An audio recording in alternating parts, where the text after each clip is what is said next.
Hello, all. My name is Beth Atwater. I'm the Collection Development Librarian for Fiction for Johnson County Public Library, and I'd like to welcome you to Tellmore Romance and Fantasy, which I think we've all finally started calling Romantasy. I'm lucky enough to be with several authors today, and so we are going to go one at a time as we talk through some of their newest titles. All of the titles that we're talking about today are first in series, so that's really exciting. And as we move forward, I'm going to try and go as fast as I can while getting everybody all the information that they need. Please feel free to ask questions in the chat as we go. If we're not able to get to them in the immediate, timely fashion of you entering it, we'll definitely try and get to them when we get to the end and have asked all of the questions and given all of the authors a chance to speak. So the first author we're working with today is Kristen Cast. Kristen's here to tell us about her new book, The Empress, which is book one of the Towerfall series. Go ahead. Hello.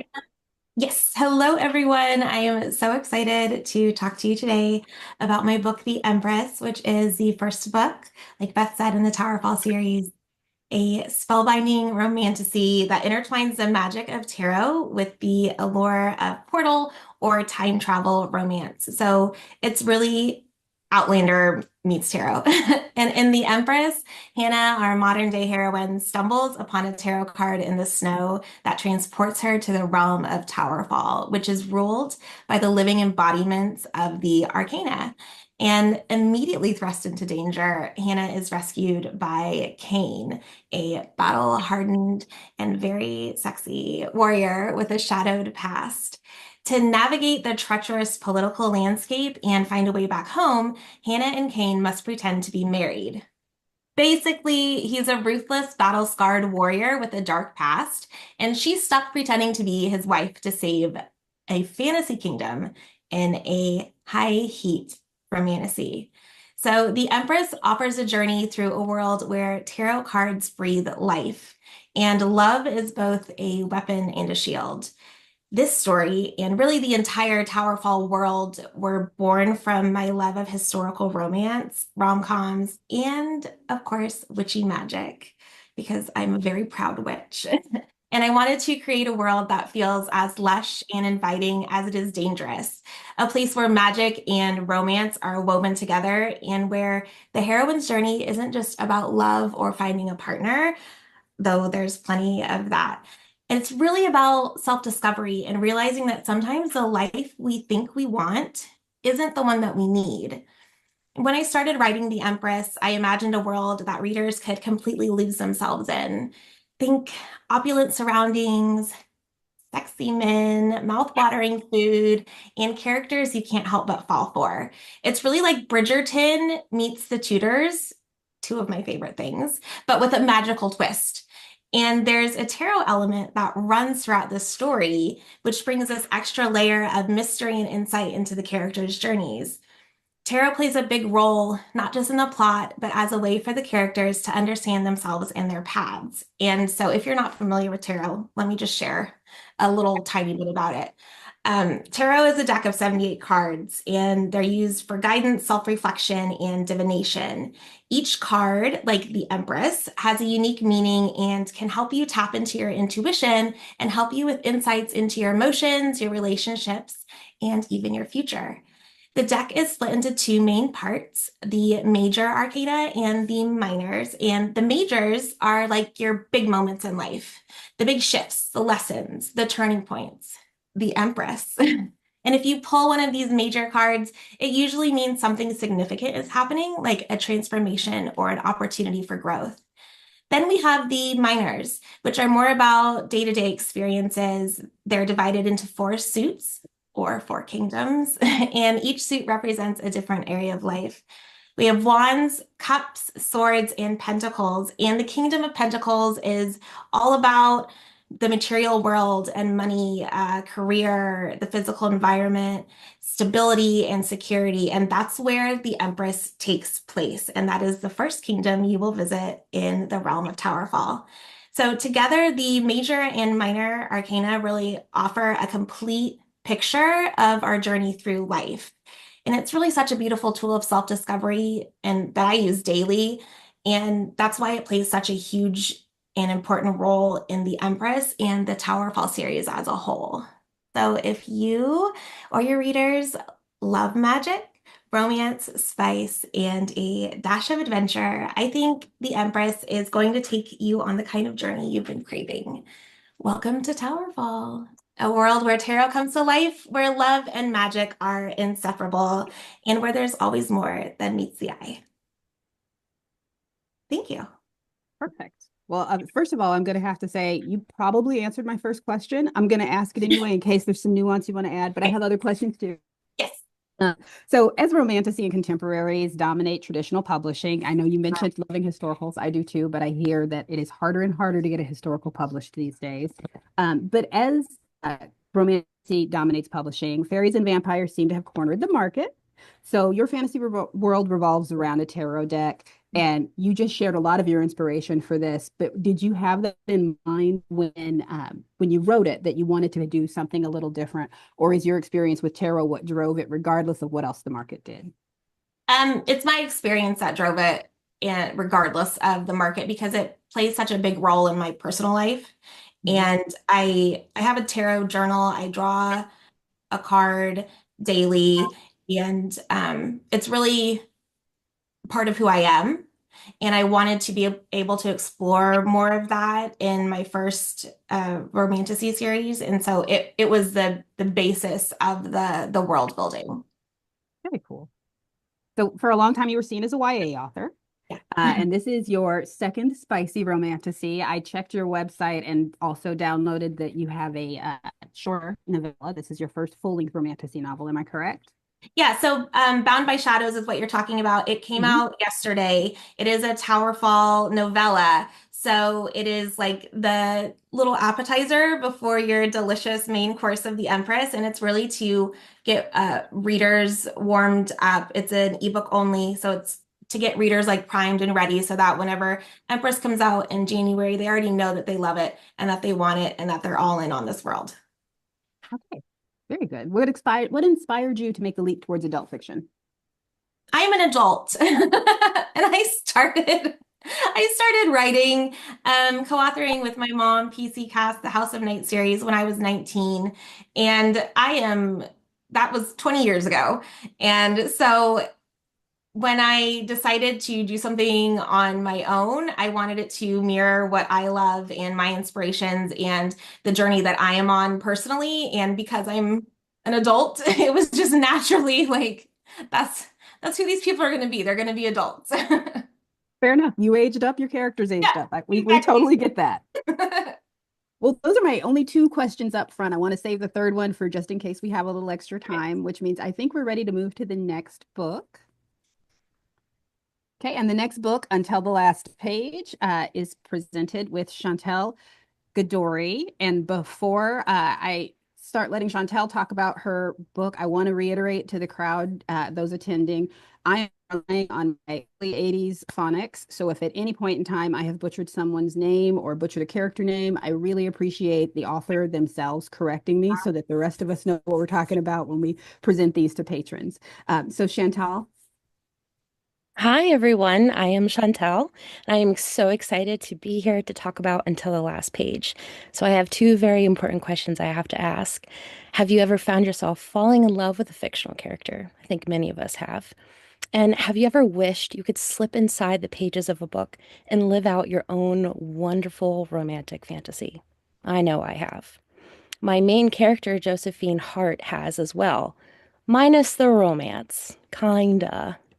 When Jo reluctantly returns home to her parents after a rough breakup, she's gifted a mysterious old book of fairy tales during a chance meeting at an estate sale.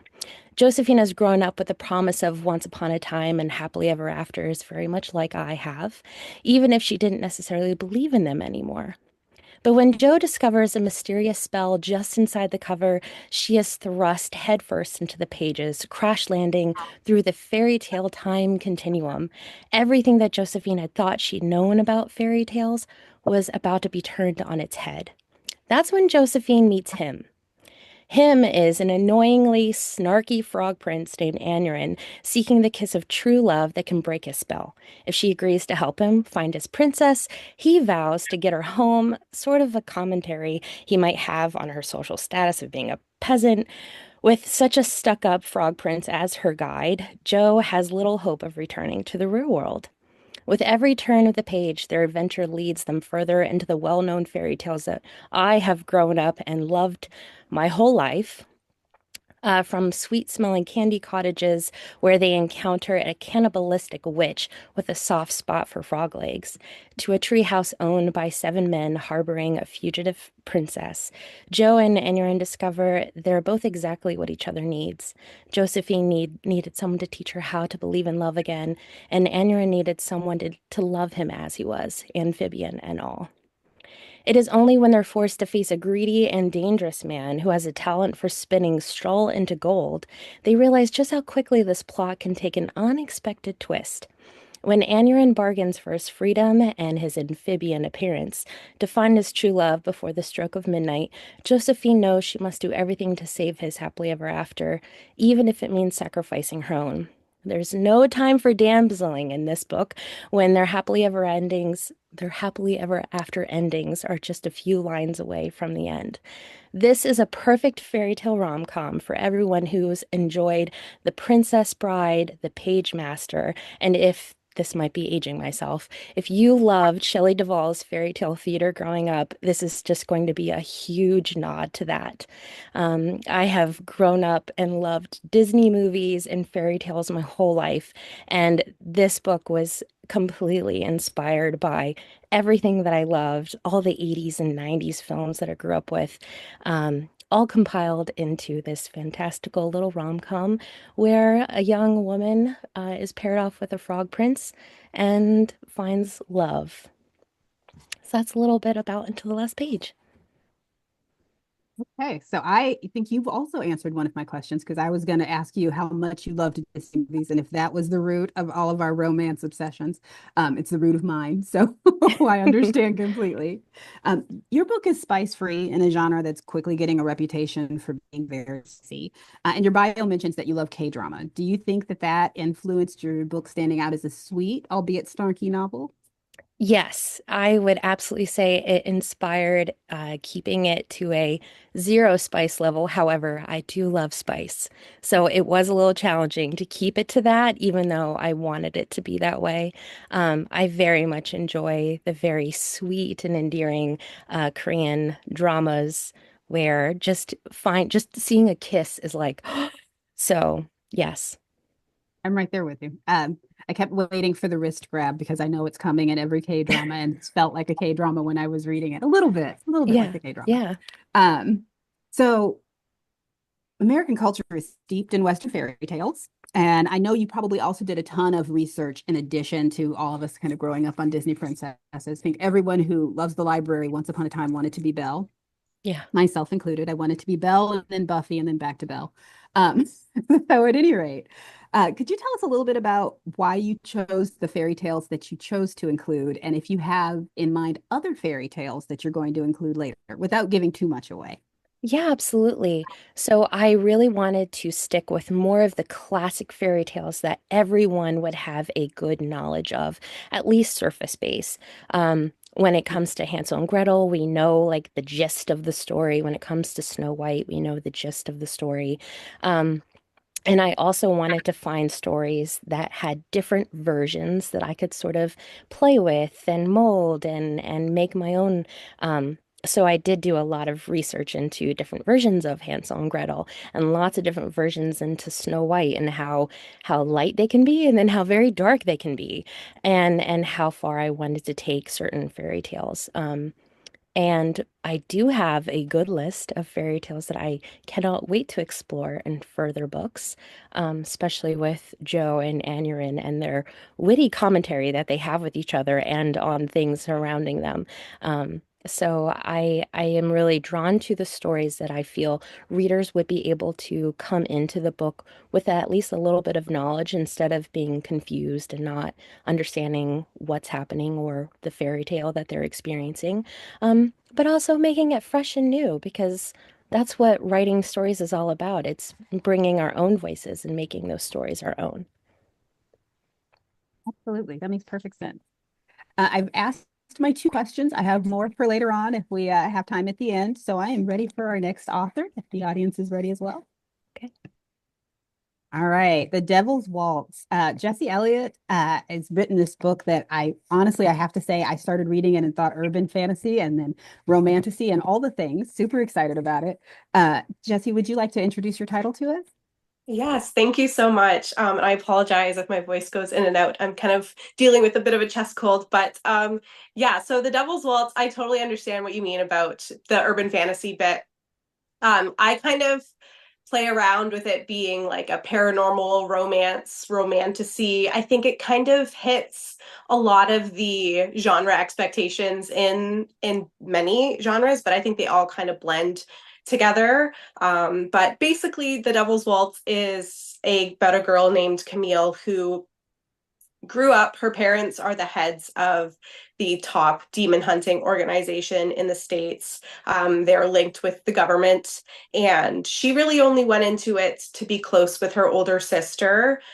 You know how it is when you have older siblings and you kind of like aspire to be them, or you know, you like look up to them. Well, unfortunately, her sister was killed during a training attack. And at that point, Camille kind of swore off the family business. She didn't want to do it anymore. Her reason for doing it was gone. So that kind of ousted her from the demon hunting community and also made her a bit of the black sheep in her family. Her parents kind of look at her with some disappointment, not only because like it's their reputation on the line, but also they look at it like she won't be able to protect herself against the dangers of their world. And her being the daughter of these top demon hunters also puts a target on her back for very important demons in that world. And that's when we sort of meet the antagonist slash love interest, potentially, Xander Kane, who steps in and actually saves her life from a demon attack. And initially, she thinks that he's a demon hunter and that her parents set up this attack as a way to lure her back into training. Like, look at this, you could have almost died. You really need this training. Um, and then we find out that Xander is, in fact, the Prince of Hell. And he's not there to actually save her life, but to persuade her, manipulate her into basically turning on her parents and helping his mother, the Queen of Hell, infiltrate and take down the demon hunting organization. So she is torn between the duty that she feels to her family and, you know, humankind versus this unexplainable attraction she has to a demon who isn't always acting like a demon when he's around her.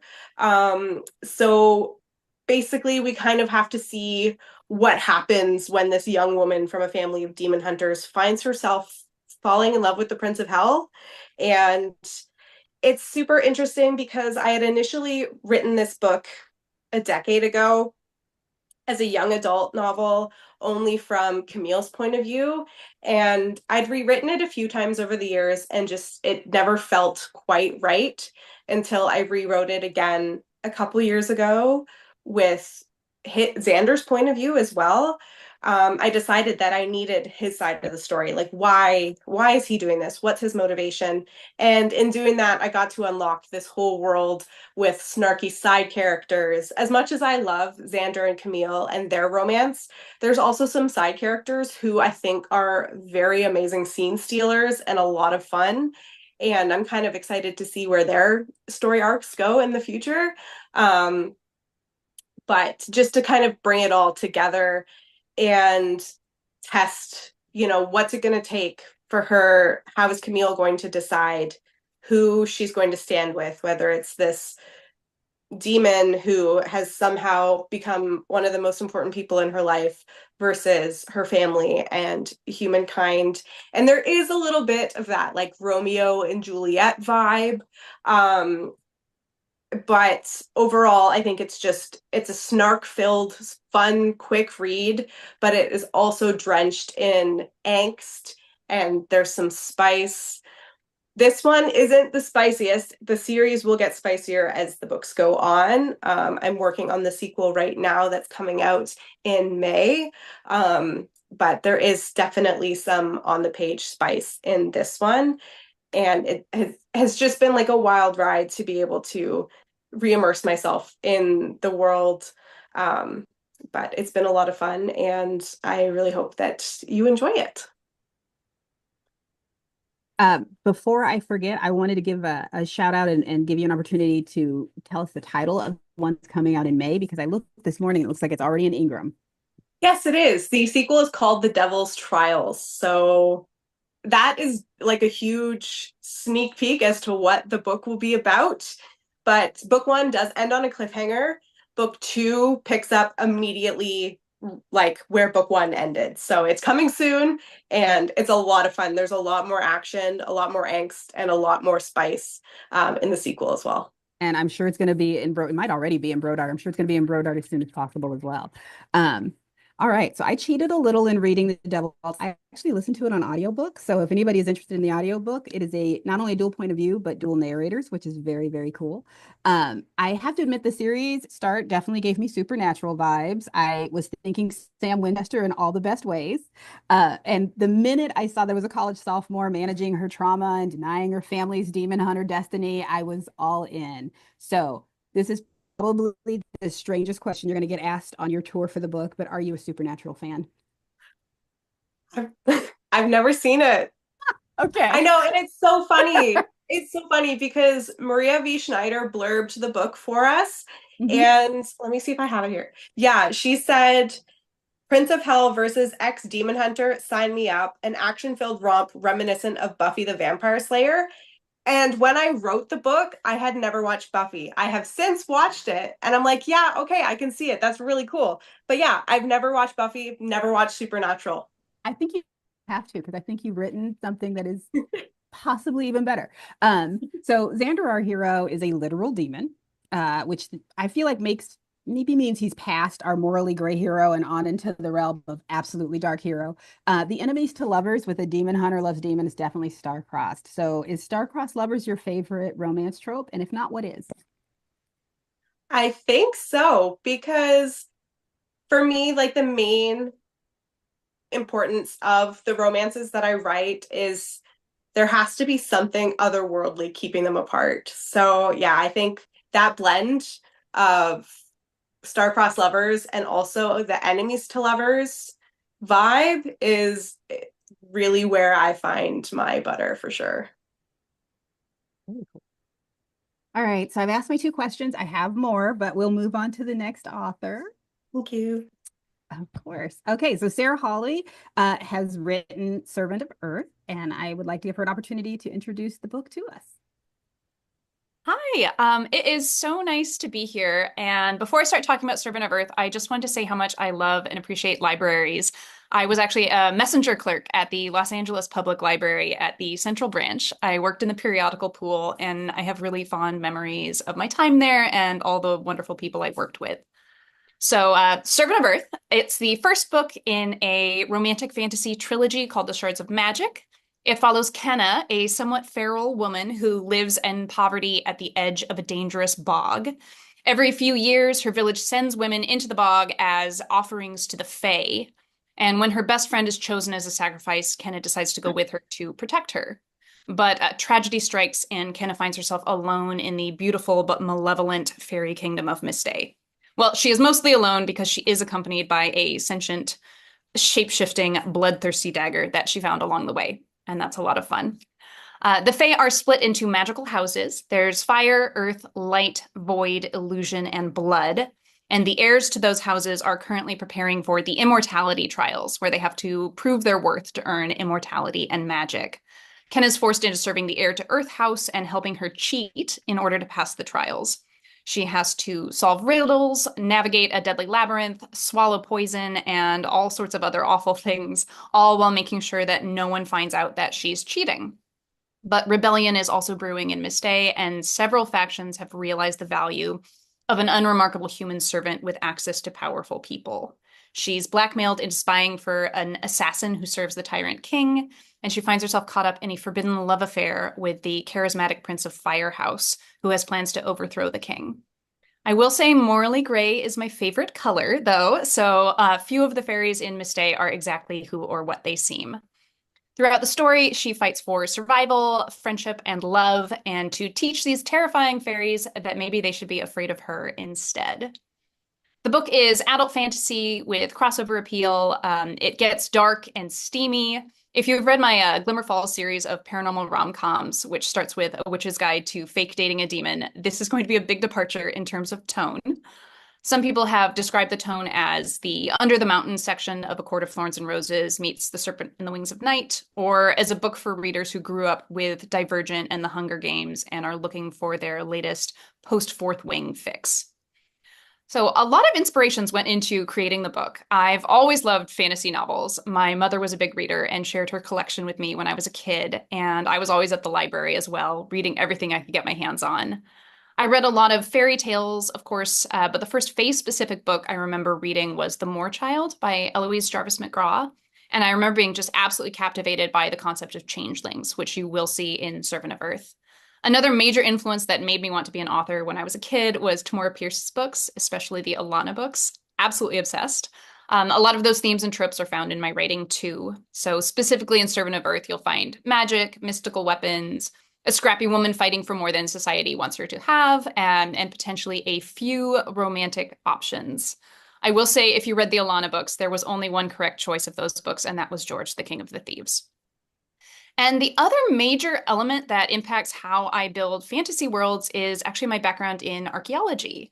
I have a master's degree. I worked as a museum researcher for a little bit, and I've excavated on 4 continents. And archaeology ties into writing so well because it's all about telling stories. It's literal world building because we don't have written texts to tell us who ancient people were or what they believed in. We just have pieces of scene and setting. So you'll have like a scrap of pottery or a fire pit or a figurine, and then you have to assemble a vision of the past out of those pieces. Like, was it a cooking fire or was it a place where people sacrificed to their gods? Is the figurine an ancestor or a goddess or a fertility icon, or is it even just a child's doll? So behind the scientific language of an archaeological report is really an act of creation, which is finding the shape of a world from the smallest of details. And that's how I approach my world building in Servant of Earth in particular. If my characters come from a small town, what are the rituals of everyday life there? What does the character wear to signify that they're part of a community or to consciously try to stand out? Does a society structure itself by class or gender or magic or inherited power? To me, I think a character can't be separated from the setting they inhabit. So part of building a compelling character is building a detailed world for them to change and be changed by.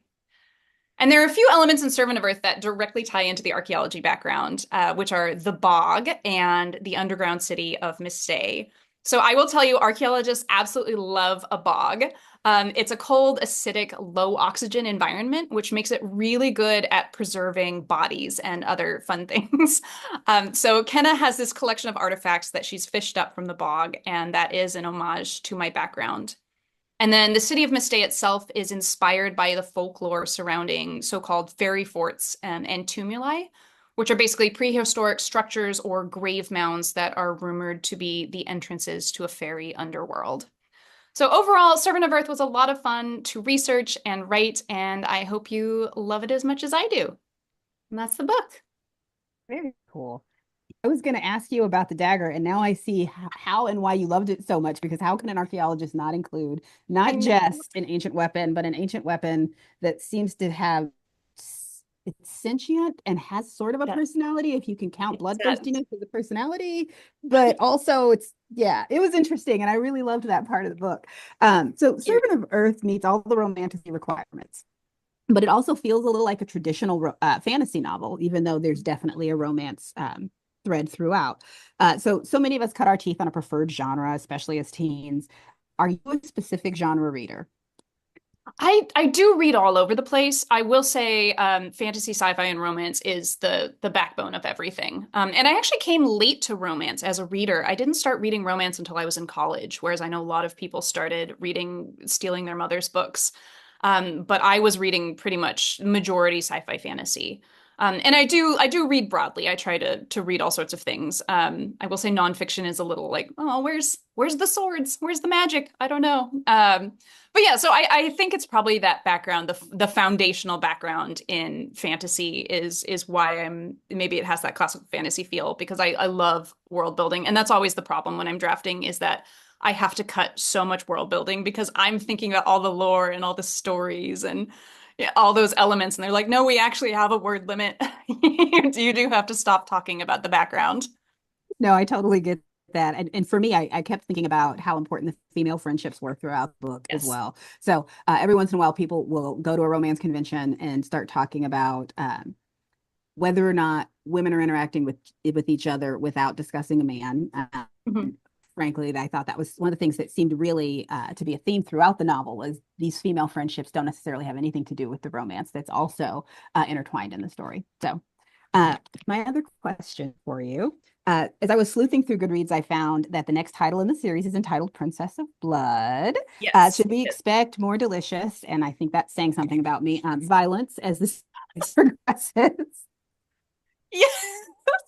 Yeah, I mean, this is it's a pretty brutal series in places. But yes, Princess of Blood is going to raise the stakes in a lot of ways. There will be more steam, there will be more danger, there will be a different sort of battlefield for Kenna to fight on because this book she is the underdog. I mean, she's still an underdog, basically the whole trilogy, but she's very much like the lowest of the low. And the book two is about grappling with power and how do you wield power to protect others and to protect yourself and the choices and the sacrifices you have to make. So it's fun. I'm actually in the middle of edits right now. So that's what I'll be doing later tonight. Back into that world. But it's just such a fun world to play in. Very cool. Very cool. So I think we're doing really good on time. But even though we are, I will save the rest of my questions for you until after we have finished going through each book. So I'm ready for the next author. Juliet Cross, A Rebel Without Claws. This is book one of the Southern Charm series. Would you like to tell us a little bit about your book? Yes, hi everyone. I'm Juliet, and I thought it was interesting, Beth, you mentioned Supernatural, because if you are a fan of Supernatural or Charmed or Vampire Diaries, then you might like the tone and the vibe of Southern Charm. Southern Charm is a spin-off series from Stay a Spell. So A Rebel Without Claws is book one. In this spin-off series, it's a next generation. So these are children of the original from Stay a Spell. And both series take place in New Orleans in the Lower Garden District. And this part of New Orleans, a lot of people are very familiar with the French Quarter. I'm a Louisiana native. My husband's from New Orleans. We spend a lot of time there. And I just love this area because it's very bohemian-esque. There are lots of art galleries and cafes and tattoo shops and just really beautiful, cool, quirky places to go. And so I decided this was the perfect place for a light, funny paranormal series, and that's why I set it there. It's also very sexy, so don't let the pretty covers fool you. A Rebel Without Claws is pretty hot, as is the original series of Stay a Spell. And so in this book, we have Celine as our heroine, and she is an aura witch. And in my world, that means she is an empath who also has the ability to bestow her emotions on other people who might need calm or peace or joy to feel those feelings. And so I kind of thought that was a cool way to like reverse empath in a way where they can give those good feelings to those who need it. Because of her own past, she's actually become a therapist and she treats children with anxiety disorders. And so that's kind of how she uses her gift. And we have Ronan, who is her exact opposite. She's like my sweet, nurturing witch, and he is a bad boy werewolf who is actually not shifted since he was 12 because of a past trauma. And so we don't really know that trauma till it goes on, so I won't spoil anything, but he basically has been arrested and been into one too many bar fights and has been kicked out of his aunt's home because he was kind of bunking in her carriage house in Austin, Texas. So he has moved down to New Orleans to live with his uncle to kind of get a fresh start. So he comes here, but his goal has always been there's this whole world I've created of underground wolf cage fighting only for werewolves. And so that's kind of a thing. So I incorporate a lot of real world contemporary with the paranormal and what I consider like light magic, light fun ways. And so when he meets Celine, there's definitely the fated mates thing that happens, but he's never been able to shift since he was 12. And so the first time he meets her, instantly his wolf makes himself known. And in this world, the werewolves, like the wolves are separate entities that they can feel and sense and hear, speak sometimes. And so his wolf growls and he's like, whoa, like what's happening, of course. And so they start this forbidden romance. And the thing is about Celine is she is one of triplets. Her brothers are both werewolves. Her father is an overbearing werewolf. There's lots of very protective men in her life. And so Ronan would not be accepted at first glance to see the kind of werewolf he is, sort of a rogue. But so there's lots of sneaking around, and that's where the fun stuff comes into play. But here's the kicker. Ronan's uncle demands one of the things if he's going to live with him is he has to go to a therapist and seek help for why he's not been able to shift and why he seems to be sort of off the rails all the time. And so he goes, it's not Celine, don't worry. He doesn't go see her. So he goes to see a therapist and he discovers that he has PTSD, post-traumatic shifting disorder, which is caused by the trauma he experienced. And he's not really a fan of therapy. He doesn't really believe in all this, counseling, but he's just doing it to appease his uncle. But it is sort of a journey for him in overcoming his past trauma. And of course, this like secret love affair between him and Celine are fun. But one thing I really realized when I started writing this is that I was bringing attention to something that is near and dear to my heart, and it's good mental health. And so I'm trying, and I think all of the books, both in the Stay a Spell series, as well as in this one, they touch on like heartfelt issues of, that I have, that are dear to my heart. But I try to do it in a lighthearted manner and in a way that's very approachable, So that's what happens. I will say, even though, yes, there is lots of lightness, there is lots of light magic, there's lots of humor, there's really hot, sexy moments. There is some danger. There is another wolf pack that does not like Ronan at all coming into their territory, so to speak, in the wolf cage world. And so they sort of target Celine to get back at him. So there is a kidnapping, and I was like, oh, this is such a funny, light paranormal romance. Like there is danger and darkness as well, but it never gets too dark.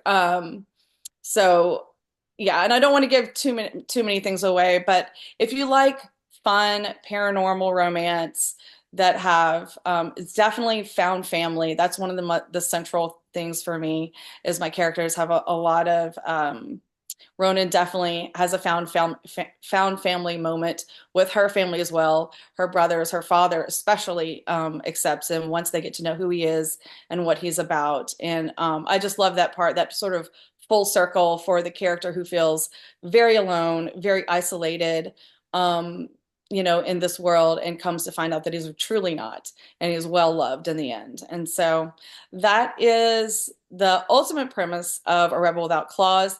This series, just like Stay a Spell, is they're all interconnected standalones. So it'll be a different couple for each book. There are vampires, there are Grim Reapers. All of them will come into play in the world. So it kind of reminds me a little bit of True Blood, where there's all kinds of creatures. Most humans don't know they exist. There are some in the inner circle, that discover who they are and what they're about. So, but it feels very real world, just, there's werewolves and witches and vampires and stuff roaming about. So.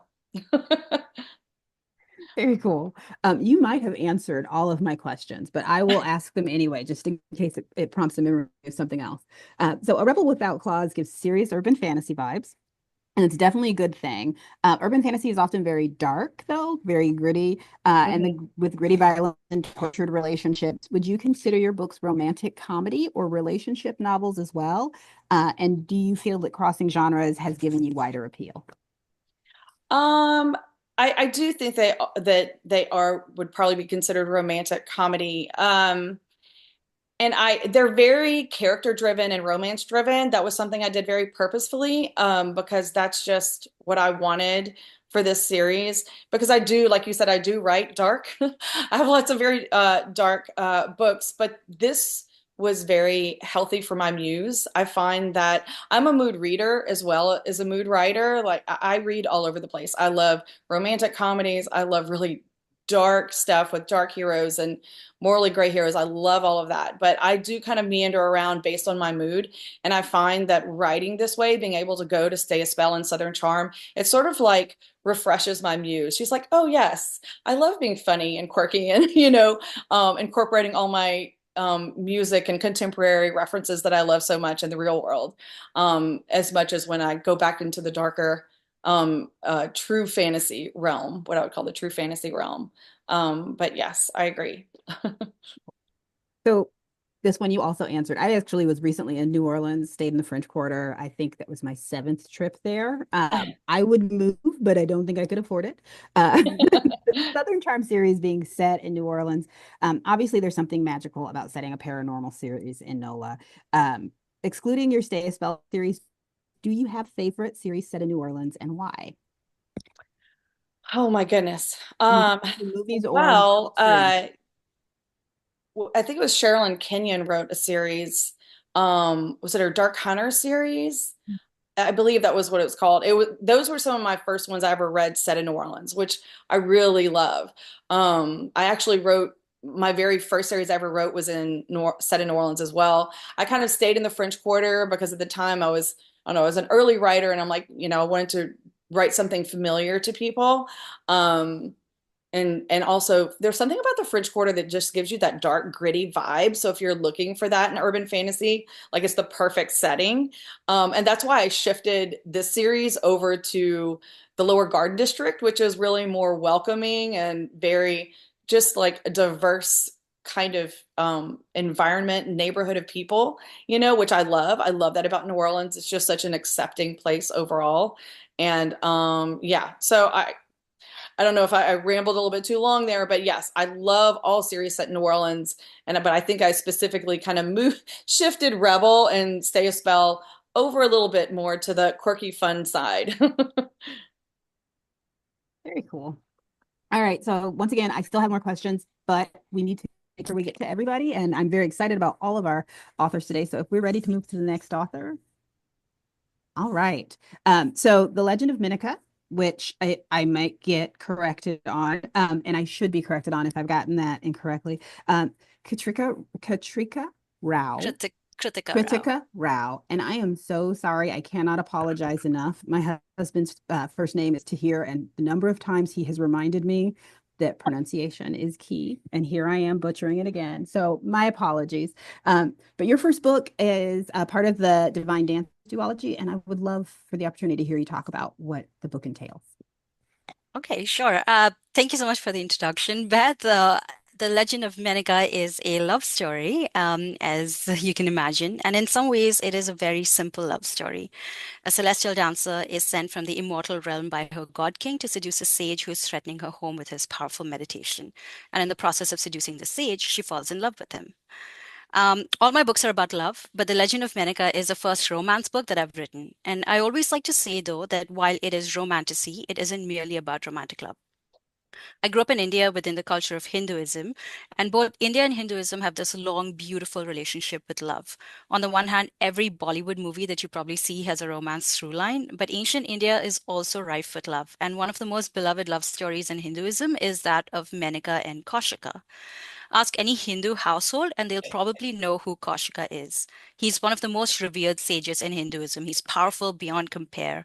His influence permeates Hinduism from the time of Rig Veda, which is a text so ancient that its roots are lost to academic discussion. I encountered him in several of my own scholarly pursuits when I was studying the Vedas and Upanishads, and through comics and TV shows that I watched when I was growing up. And while there was a lot of information about Kaushika the sage, there was very little information about Kaushika the man.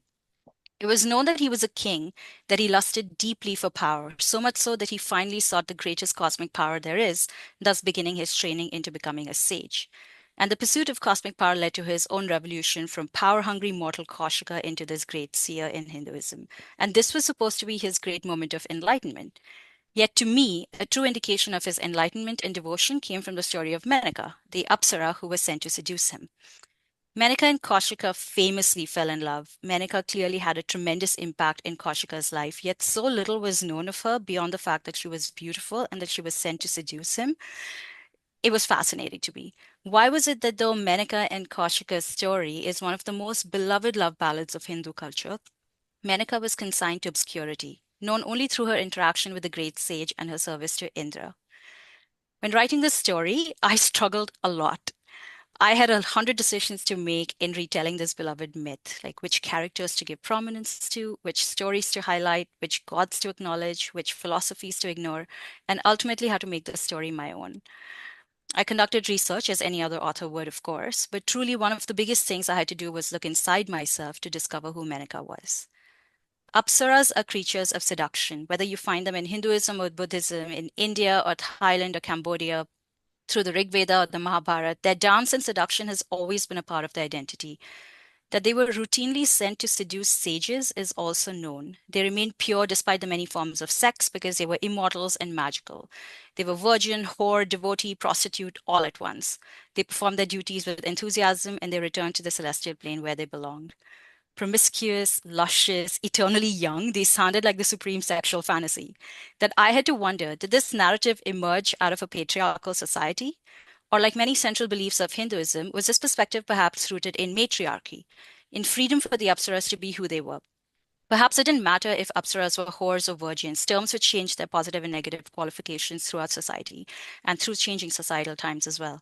Perhaps that was an Apsara's narrative. She was who she was, above the changing qualifications of society on her own identity.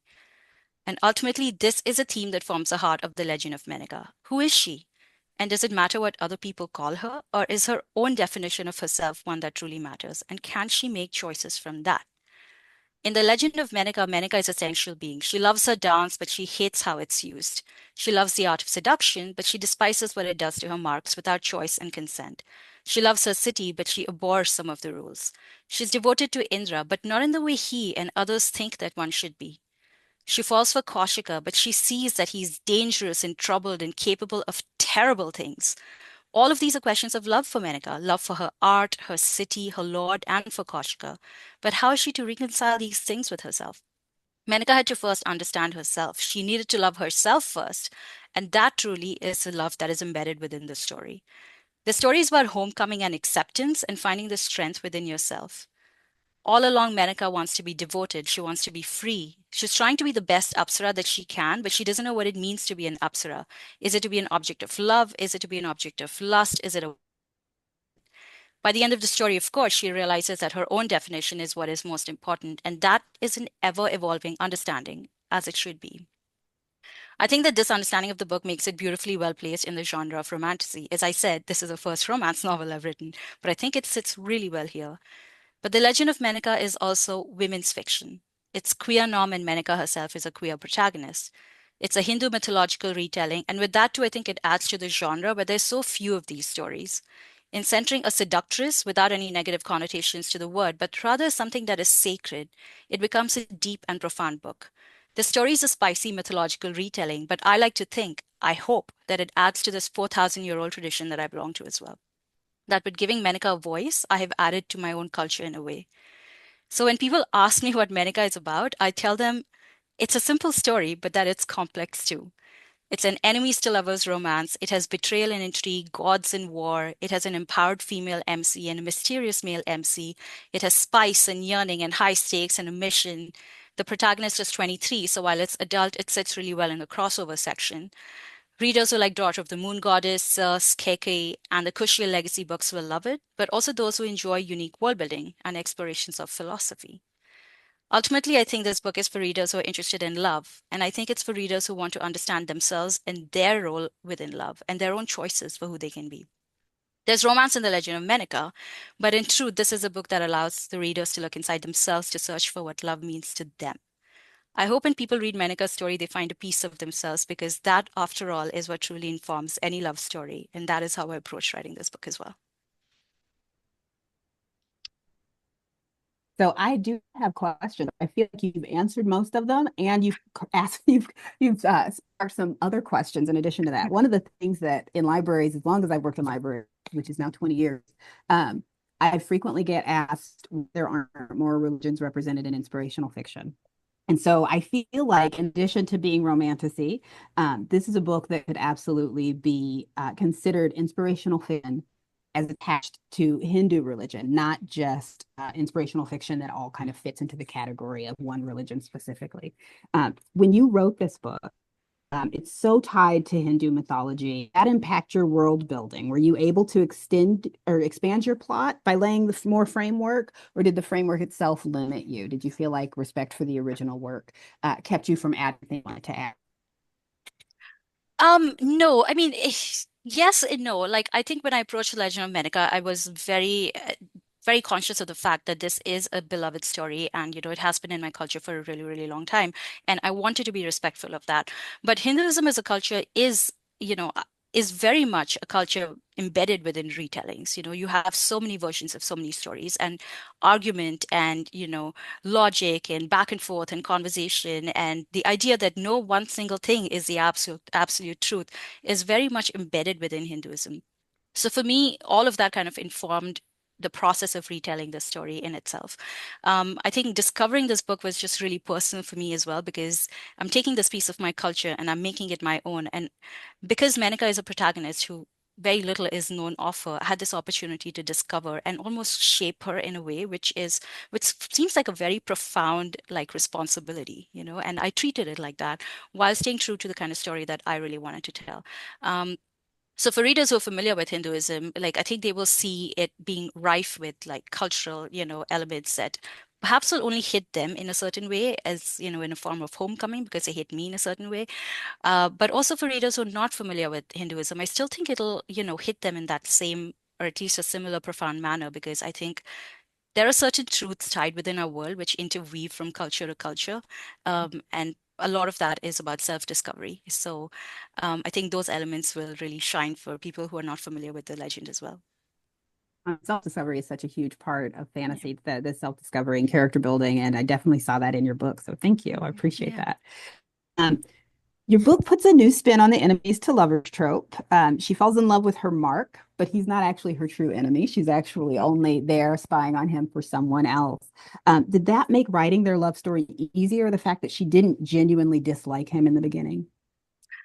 I don't know if it made it easier. I think in some ways it kind of made it complicated, because I think oftentimes when you have in writing any fiction, especially in fantasy fiction, if you have a character who is very obviously the big bad, main antagonist, then it's easy to, in a way, pit him or her or them against the main protagonist. It's when you don't have the bad guy, where everybody is a morally gray protagonist or everybody has their own perspective, then it's a little bit harder, because then as a writer, you kind of have to share their perspective of the story as well, and still make it compelling, still make it page turning worthy. And I think that's really where the challenge is. But I personally don't write stories with, very, even with my other books, you don't necessarily have one person or one being who is, bad. Everybody's morally gray, and almost everybody has their own perspective. You just kind of have to get behind their eyes, and then you understand it. So I think that was the challenge here. They are enemies, but are they really? The more you kind of discover about yourself, the more you understand that you're not really that very different from the person next to you. Yeah, every villain is the hero of his own story, right? Yeah. Exactly. Well, I've gotten 2 questions in, which makes me feel a little greedy, but I've gotten 2 questions in for each of our authors today. And I wanted to give anyone who is in attendance the opportunity to ask a question, because I know we're running low on time. I don't see anything in the chat, and I don't want to leave dead air. So, for anyone who would like to answer it, is there a character you have truly enjoyed killing off in any of your works without giving away too many spoilers? I will say yes. And it is someone I kill in Servant of Earth. And I will tell you that my editor asked me to make the death worse when I was writing it. She was like, "This is not drawn out enough. You have killed this person too quickly for what they deserve." So I went back in and extended it. I made it about 3 times as long of a death scene just for her. And she was right. He needed to die. More delicious violence for us all. Well, I I'm know. going. I love that. I'm so about that. I love your editor for adding, please, a little bit more violence, please. Because I don't know, when you create these really like super villains, it's so cathartic to kill them off, right? I had the same experience for Firebird, which is a book of mine coming out next April, and it's set in ancient Rome with dragon shifters, and there is a super villain that he's heinous from the second you meet him, and I'm not going to say who he is. You'll be able to figure it out if you ever read it, but yeah, I enjoyed killing him and literally tearing him apart was wonderful, you know. Very cool. Well, guys, we are at exactly 1 hour and 43, 44, 45 seconds. So I think probably we have to let everybody go, but I really appreciate your time today. I really appreciate the opportunity to read your books and Brodart for making this happen. All of these books will be available on Brodart for purchase for your libraries. Thank you. Thank you to the sponsors, your publishers that are working with Brodart. Thank you very much.